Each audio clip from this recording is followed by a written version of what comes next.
UPSC परीक्षा 2022 का result हुआ जारी। सिविल सेवा परीक्षा में टॉप 10 में 6 लड़कियां। कौन है ये टॉपर लड़कियां जिन्होंने किया कमाल? यूपीएससी या संघ लोक सेवा आयोग ने सिविल सेवा परीक्षा 2022 का फाइनल रिजल्ट घोषित कर दिया है। इस परीक्षा में सबसे शानदार बात यह रही कि इसके टॉप 10 चेहरों में 6 लड़कियां शामिल हैं, जबकि टॉप की 4 रैंकिंग सिर्फ लड़कियों के ही नाम रही। इस टॉप 10 लिस्ट पर एक सरसरी निगाह डालें तो इसमें रैंक 1 हासिल कर नंबर 1 पोजीशन पर आने वाली होनहार का नाम है इशिता किशोर। रैंक 2 पर हैं गरिमा लोहिया।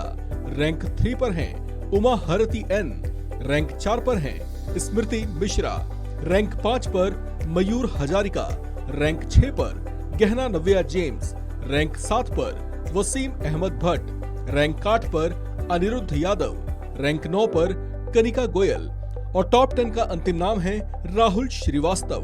एक्चुअली पीडीएफ देखने के पहले लोगों ने फोन करना शुरू कर दिया था, तो वो 2 मिनट का लैग था कि मैंने अपना फोन साइड रखा था और उतने में रिजल्ट आ गया, तो फिर बहुत अच्छा लगा।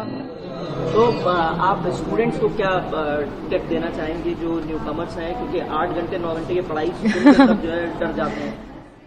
आई थिंक मतलब आप इतनी बड़ी जर्नी, इतना बड़ा डिसीजन ले रहे हैं कि सिविल सर्विसेज करना है, तो सिंसियरिटी के साथ रहें, सिंसियर रहें। डिसिप्लिन तो बहुत जरूरी है। ये कुछ चीजें हैं जिनके बिना आप नहीं कर सकते, चाहे आप कितने भी इंटेलिजेंट हो। You have to put in the hours and you have to put in the work. Family का कितना सपोर्ट रहा इस दौरान? I think infinite support tha. They were just giving, and even though I did not clear prelims twice, the kind of belief they had in me and the way they pushed me and the way they made everything easy for me, I will be obliged to them. शिता, पहले corporate में फिर एकदम से academics में ये कैसे हुआ transformation, या क्या थॉट आया उससे?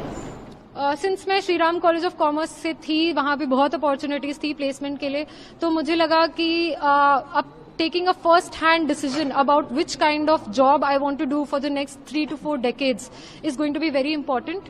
And corporate sector gave me a lot of opportunities, and the kind of learning and professionalism I inculcated over there helped me in my civil services preparation also. But ultimately, I felt that my passion lies in the public service. I want to contribute towards the governance and development. बात topper Ishita Kishore की करें तो Ishita Kishore Shri Ram college of commerce New Delhi की student रही हैं। उन्होंने यहाँ से इकोनॉमिक्स में ग्रेजुएशन किया है। इशिता किशोर ने सिविल सेवा परीक्षा 2022 में प्रथम स्थान हासिल किया है। उन्होंने वैकल्पिक विषय के रूप में पॉलिटिकल साइंस और इंटरनेशनल रिलेशंस को चुना था। Ishita Delhi university Shri Ram college of commerce की स्टूडेंट हैं। वो शुरू से स्पोर्ट्स से जुड़ी रही हैं। स्कूल में भी इशिता ने टॉप किया था। एक इंटरव्यू में इशिता ने बताया था कि वो ग्रेजुएशन के बाद एक कंपनी में जॉब करने लगी थी। जॉब के साथ उन्होंने यूपीएससी की तैयारी शुरू कर दी थी। वो शुरू से पॉलिटिकल साइंस और वर्ल्ड रिलेशंस पर फोकस करती रही हैं। यूपीएससी सीएससी में रैंक 2 पर आने वाली गरिमा लोहिया बिहार के बक्सर की रहने वाली हैं। गरिमा किरोड़ीमल कॉलेज दिल्ली विश्वविद्यालय से कॉमर्स में ग्रेजुएट हैं।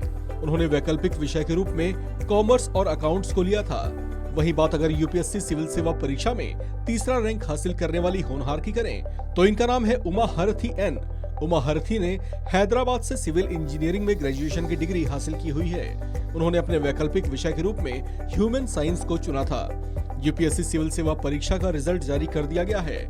अभ्यर्थी अपना रिजल्ट यूपीएससी की आधिकारिक वेबसाइट upsc.gov.in पर जाकर देख सकते हैं। परीक्षार्थियों के मार्क्स रिजल्ट की घोषणा अब से 15 या 20 दिनों के बाद जारी की जाएगी। आपको बता दें कि मुख्य परीक्षा में सफल होने वाले लगभग 2529 उम्मीदवारों को इंटरव्यू के लिए बुलाया गया था। इंटरव्यू 30 जनवरी से 18 अप्रैल तक चले थे। यूपीएससी ने सिविल सेवा परीक्षा 2022 के तहत आईएएस, आईपीएस समेत सर्विसेज में 1011 पदों पर वैकेंसी निकाली थी। इस खबर में फिलहाल इतना ही। बाकी अपडेट्स के लिए बने रहिए वन इंडिया हिंदी के साथ।